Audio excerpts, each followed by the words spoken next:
Hi, I'm Michael Gobaud from the Secular Student Alliance at UNLV, and I just want to first thank the Secular Student Alliance for inviting me to speak here today. Out of all the secular activism and events that I've done, debates and other public speaking, this is probably the most important to me and probably the most nervous about this one because I feel like this is one of the best things that a student leader can do, and you will really be able to go back to your groups after this conference and take what you learned here and apply it to better your groups like I was able to do this past year after coming to this conference. So I hope it helps. I'm going to be talking about recruitment and retention.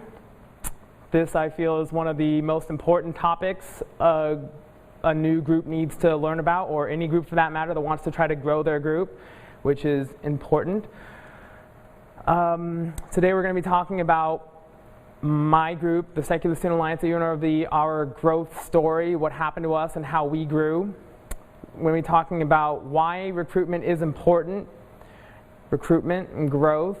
And I'm going to be talking about some recruitment events that you can actually do that are going to be really important to get new members. And then I'm going to be talking about some officer positions that will help you accomplish those goals. And finally, I'm going to give you the recruitment model that I've come up with from kind of looking at what was successful for us and sort of backward engineering a step-by-step process that you can apply and be hopefully successful with. So let's start with what happened to our group at UNLV. We were founded 3 years ago in the fall of 2009. We had a rough first year at UNLV. Seemed like we were having trouble growing, getting new members. Maybe we thought there might not be enough interest. We basically died after 2 semesters. We had no activity for the summer and fall of 2010. The beginning of the spring of 11, I restarted the group, figured we should give it another shot, and I took over as president, implemented some restructuring efforts, changed things around a little bit. Tried to make the group much more active than it was before, hoping that would increase retention and help grow the group, get people more involved. I focused heavily on that. And I came here last summer with Drew Pruitt, who's speaking later this afternoon. We learned a lot at this conference and we took it back, and our group really exploded. Our membership just completely went up exponentially in just this past year from using a lot of the strategies we learned, along with some important recruitment strategies that I think you'll find useful here. Here's the most recent picture of our group from last night, winning our Affiliate of the Year award, which we're very thankful for receiving. Hopefully some of these tips that I give you will help your group to do some of the stuff that we did that seems like it will help your members enjoy their time in your group as much as possible. Like I hope that our members up here on stage enjoyed. Why recruitment is important? Recruitment is important because without new members, student groups die. That's all there is to it. That's what happened with UNLV's SSA first. We couldn't get new members and interest waned, and the group basically was no more after 2 semesters. You need to keep replacing your graduating members. That's really important. No group can stay the same forever. People move on, people graduate, even the leaders who you feel like will be around forever, they won't. Larger groups can do more for their members and community. There's nothing wrong with having a small, intimate Secular Student Alliance group, but you're going to have more options and more doors of things to do to your group if you have more members. You want to share the benefits you get from your group with others. Don't forget here that how much you enjoy this organization and your Secular Student Alliance. Don't forget that many other students likely would share the same benefit and enjoyment from joining your organization. Don't feel like you're doing something wrong by promoting your group to other students. There's a very good chance that they will thank you for it. Maybe, a few months later after they join the group, and it's the best thing to happen to them. And maybe most importantly, I firmly believe that a truly successful leader finds a better successor. And I feel like this is kind of a point that is overlooked sometimes by leaders of many student organizations, where it seems like the burden and the weight of the group is kind of always leaning on one person or two, maybe two people that are president or the main leader of the group for several years until they graduate, and then the group sometimes is lost, doesn't know what to do. That can be a problem. So I highly recommend all of you who are leaders finding a better successor than yourself. That should be your goal. Find someone who you think has potential and train them, help them. And it's okay to only be president for a year. That's what we do at my group, and it works. It brings in new blood, new ideas. It's okay to, after you're president, to take a lower position even. That's good. That's encouraged. It lets the group know that anyone can be president. The whole group is not founded on their back, and it doesn't completely rely on one person. Anyone can do it.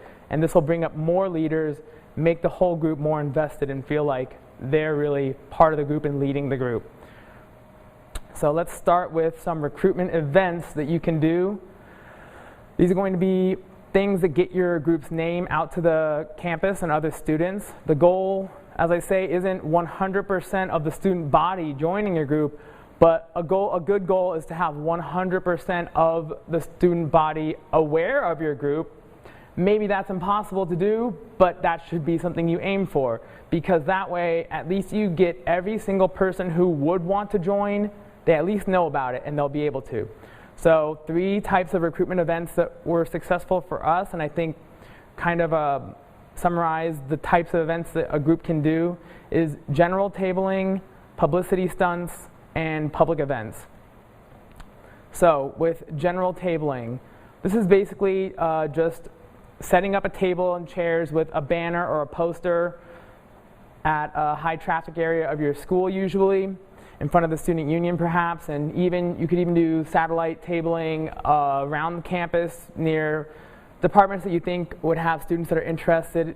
Science departments, philosophy, engineering, those are often high percentage of students that would be interested. You should try to do it as often as possible. I would recommend at least 1 to 4 times per month. Some organizations table every week on our campus. The College Republicans, for example, they table every day. That's awesome. If you want to table every day and be as enthusiastic as they are about it, it works well for them, and I think it would work well for any of our groups.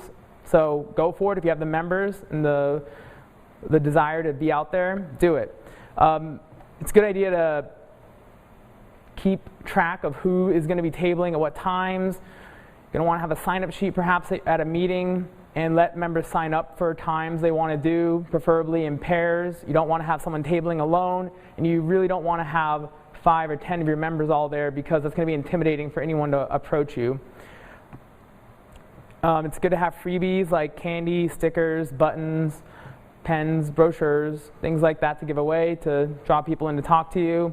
And make sure you have a mailing list, membership forms, flyers, those are going to advertise your upcoming meeting or event. So the other kind of recruitment event you can do, which is basically to publicize your group, is publicity stunts. These are things like Ask an Atheist, Stone a Heathen, Fiction for Fiction, an organized protest. I have some pictures. Here's a picture of one of our standard tabling events. Just put a table out with a bunch of flyers, had a couple members there. It's nice to have a canopy, a tent to be under to block the sun. Makes it more comfortable. We got one of those, very useful. Here's a publicity stunt we did called Stone a Heathen, as I mentioned. And you basically hold up signs that say why you're a blasphemer or something that you did that people actually get stoned in other countries for and die because of. You can see here, I'm a heathen, I'm a blasphemer, and people pay $1 to buy a water balloon and throw it at you. And then we actually donated the money to Amnesty International. lots of signs that we had. I'm a heathen, I'm gay, I'm a heathen because I was raped, things like that people are actually stoned for in other countries and killed. So it also raises awareness of an important issue. As I said, we did Ask an Atheist. This is a really good one.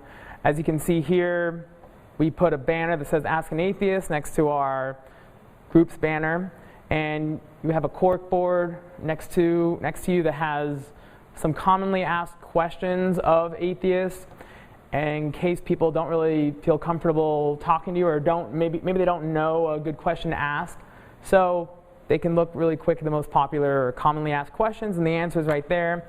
It's good to have that in a brochure that they can take home with them if they want to read later.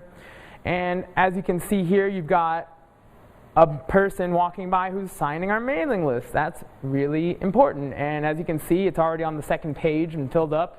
This is probably one of the most successful publicity stunts that we do. We try to do this somewhat frequently, at least once per semester. It works really well to get your people, other secular students, atheists, things like that, to find you. And it raises awareness and hopefully is improving the image of atheists on campus by giving people a chance to talk to an atheist. So it's a really useful event. And here we have the next type of recruiting event, which is public events. Public events are great. That was one of the things that the SSA at UNLV really thought was important to emphasize. We wanted to do a lot of public events. We enjoyed them. We enjoyed bringing in speakers and people that we looked up to and enjoyed hearing, so we brought them in, and this gets a lot of attention on your group. Sometimes you'll have the school newspaper write an article about these things. Definitely great publicity. The Secular Student website, secularstudents.org/speakers, is where you can find the Speakers Bureau, very useful resource, along with many other resources at secularstudents.org. I highly recommend, if you haven't checked it out, do so. That was extremely valuable to us in figuring out how to get this group to be successful. They have free thought personalities at discounted or waived fees, and you can also seek SSA funding for speakers' travel and lodging fees, which is really useful. Some of the most successful things that we did were debates. The first one we did was Does God Exist?, where I teamed up with a philosophy professor of mine who's an atheist, and we were facing a Christian philosophy professor, apologist, with one of his apologetic students. And we had standing room only in the school's theater. Very successful, got a lot of new members interested in that.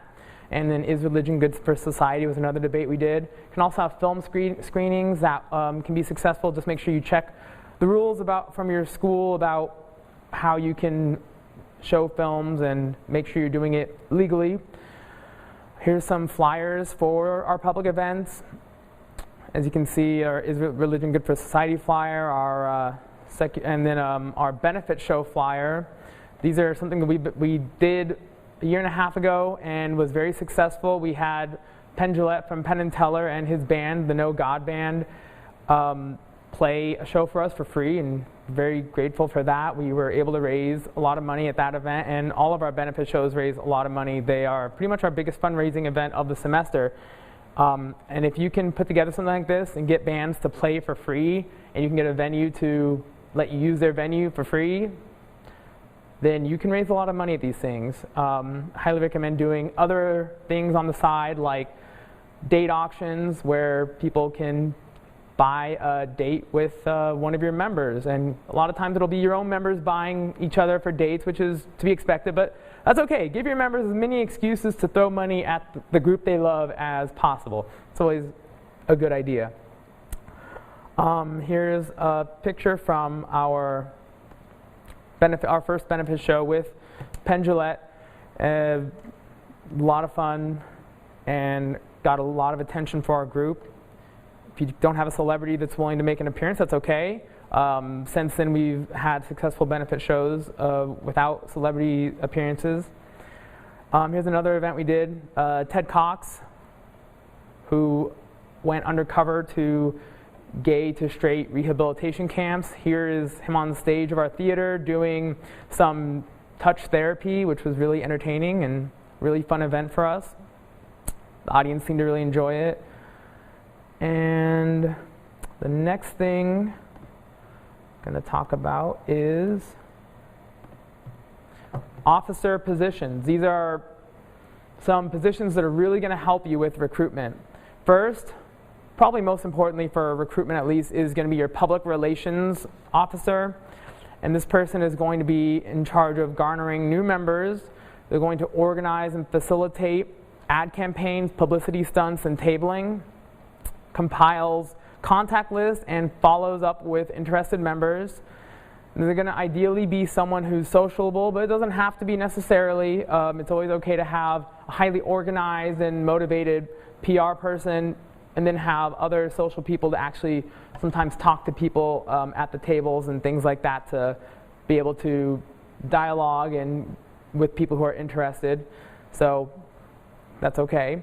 And they're going to chair a street team ideally if you can do this. This worked really well for our group, where if there weren't enough e-board positions, but there were members interested in taking a leadership role or being more involved, we created what we call the street team. And what they're in charge of is passing out flyers, advertising, doing a lot of the tabling and publicity stunt things that we do. And the PR officer is going to be in charge of that committee. That works really well. And then you're going to want a public events officer. The public events that you're going to do, I would recommend having a very separate officer just in charge of those, because they can require a lot of time and effort to organize and facilitate those large-scale events, bringing in speakers and things like that. And an art director, it was very useful for our group. This is the person who's going to design your flyers, posters, a logo perhaps, display boards, etc. Sometimes you want more than just text on a flyer that's very plain and bland, doesn't really draw a lot of attention. If you have someone who's really good with Photoshop, things like that, can design a good flyer or a poster, it's very, very useful. And this person can also be the webmaster, or you can have a separate person in charge of your website or Facebook presence, something like that if you'd like.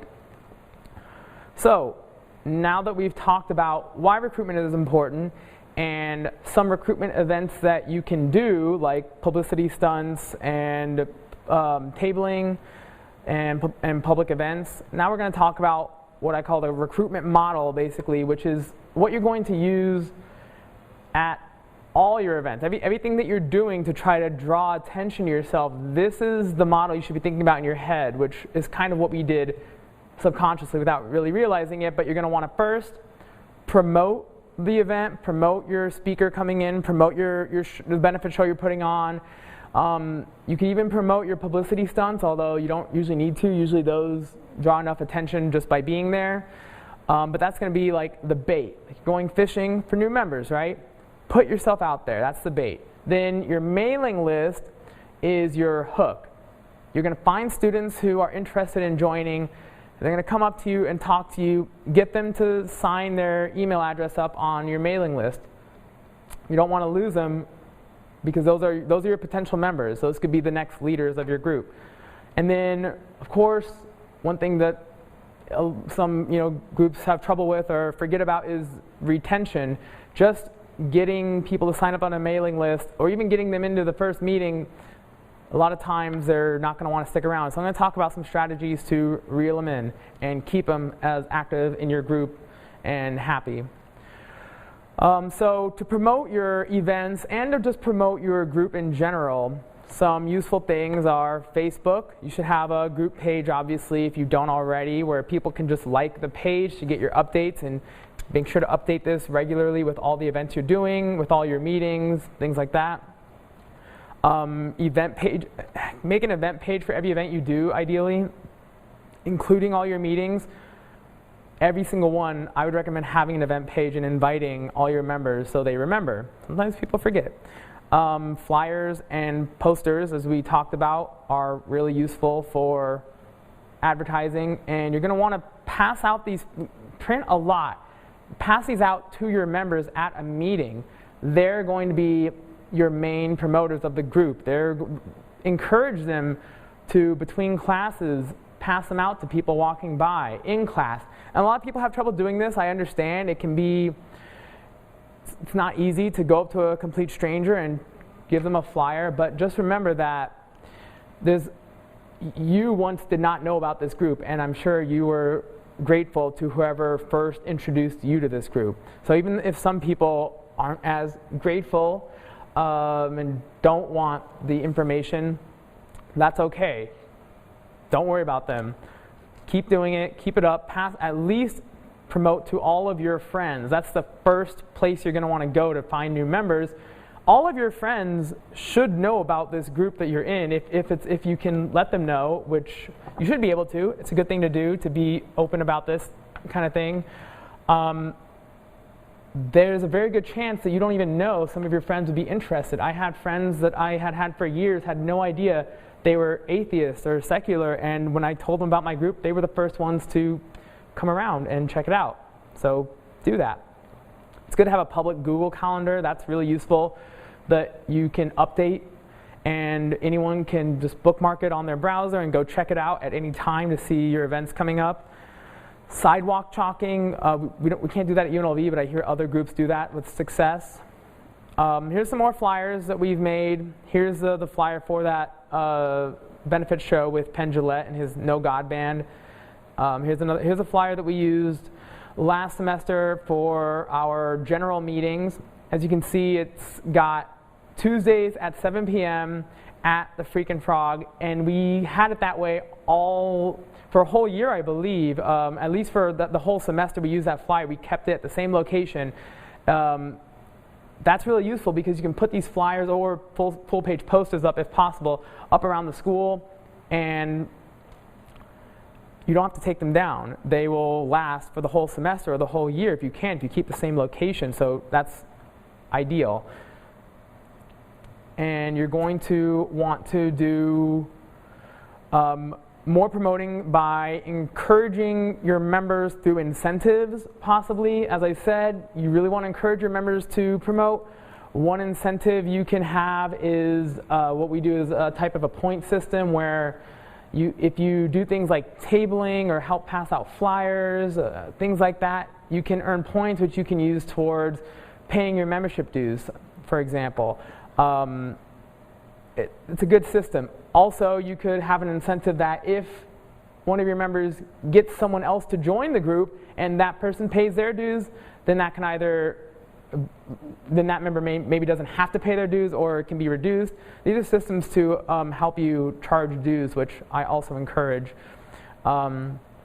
Here's a little trick my fraternity used to do, a group shirt day. Tell everyone in your group to wear their group shirt on the same day. The best day is the first day of school, when there's all these new students who don't know what the student organizations are, they've never seen any, and they see, oh wow, I've seen about 10 of those Secular Student Alliance shirts around. That must be the most active group on campus. Maybe I should join that group. Of course, if they're already interested, it's that much easier. They're very likely to want to join a really good secular student group if they've never seen one. So even if there's only a dozen of you, it may look like there's 100 of you, because they don't know that you're all wearing the shirt, everyone in the group. Offer free food if you can at your meetings. We did that. Largely what our dues go to is paying for food at our meetings. That may or may not work for you, but that's one thing that we use our dues on, and it's kind of like a dinner almost. Mailing lists, as I said, have a mailing list of your own, but also send out your event announcements to as many mailing lists as you can get on. We are able to send out our event announcements on the school's mailing list. We're allowed to do that through our advisor, and any student organizations can do that, but it's very underutilized. Check and see if you can do that. It goes out to every student on campus.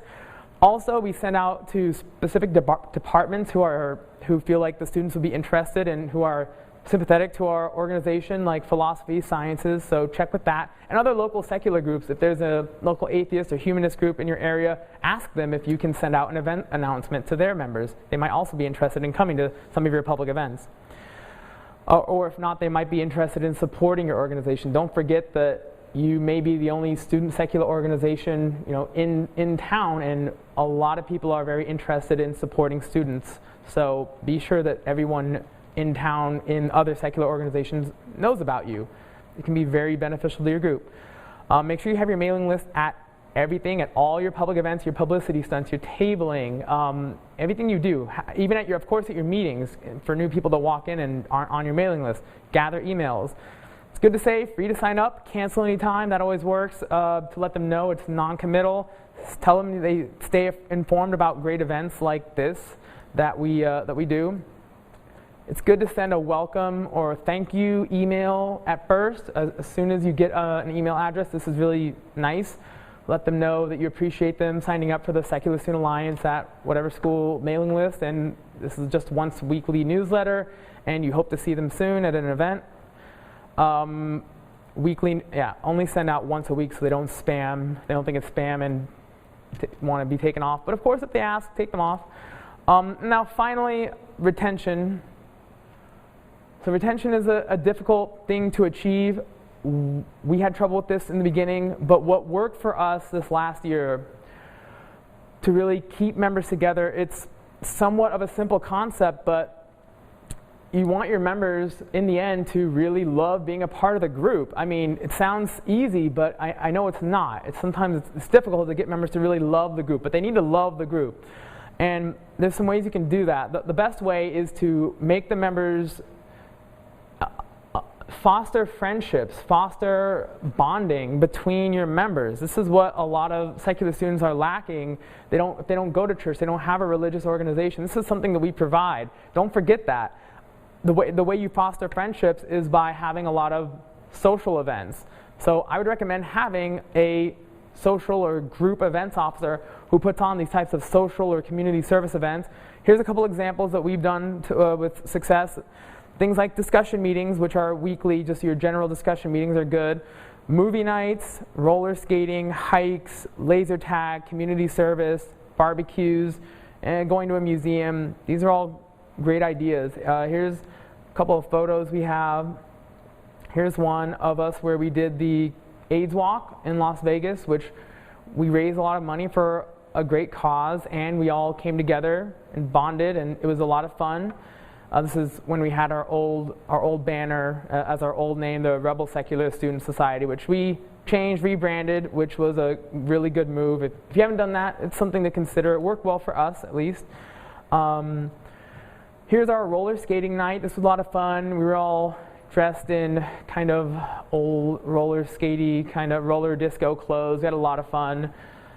And here was a really fun one. We did the local zombie walk where we all dressed up like zombies near Halloween, and you can see we were very convincing and scary zombies and had a lot of fun. Again, these are the types of events that aren't that hard to plan. You just need a person who is going to just say what it is. Sometimes it's hard because no one wants to make a decision. Tell someone, yeah, you're the group events officer. It's your decision. Whatever you think is good, just plan it. Tell us when, where, and we'll promote it to the group, and eventually they'll start coming. Don't be discouraged if in the beginning your members do not come to your social events. They won't in the beginning because they don't know anybody.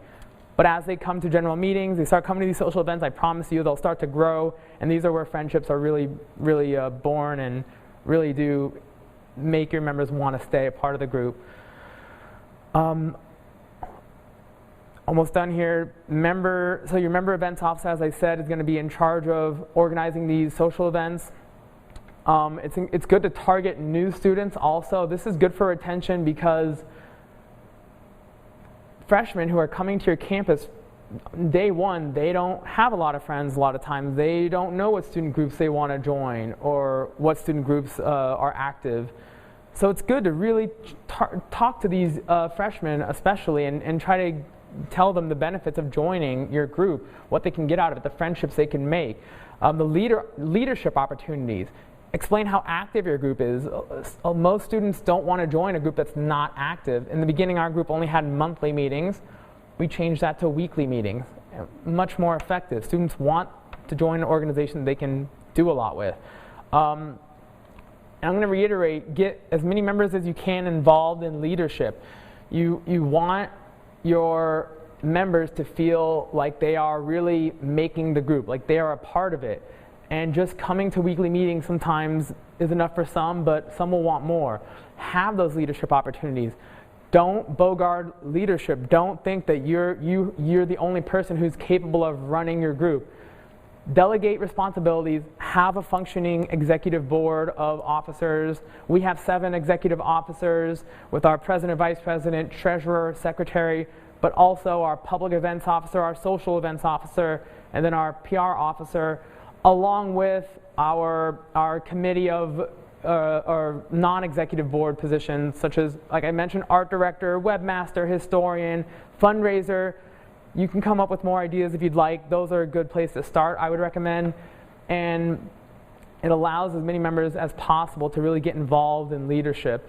And as I said, committees are good too for those who can't fit on the executive or even non-executive board of leaders. And be sure to turn over leadership positions. Again, don't think you have to be president until you graduate. I would recommend getting new blood, new ideas into that top position and taking another position. Learn for yourself how to take another position on. It worked for our group, and I think it will be successful for other groups too. That's pretty much it. As I said, charging dues is good. That's another way for students to feel invested. $10 a semester is what we do. Others do $5 a semester or more or less, and it's not because necessarily you need the money. It's often psychological. Your members are going to feel invested. They're going to feel like they're supporting the group. They're going to really feel like they're a part of it, like they are a member. And it's also great just for legitimate elections, other legitimate issues. You can know exactly how many members you have, report that to your school, things like that if you need to. But it prevents election fraud or corruption from getting someone to bring in a bunch of friends on election day to vote for them. It's a good thing, and I would recommend it to pretty much any group. So that's it. Be active, foster friendships, get a lot of people in that door, and then show them why they need to stay. I hope you learned a lot from this talk. I hope you go out and grow your groups and make it really a great thing to be a part of at your campus. Here's my information, Michael Gobaud. Add me on Facebook. Email me, gobaudm@unlv.nevada.edu. If you want to learn more about what SSA at UNLV does, like us on facebook.com/SSA UNLV. Feel free to email me anytime, message me for any questions you may have. I'm always happy to answer any questions you may have that'll help you. So thank you very much.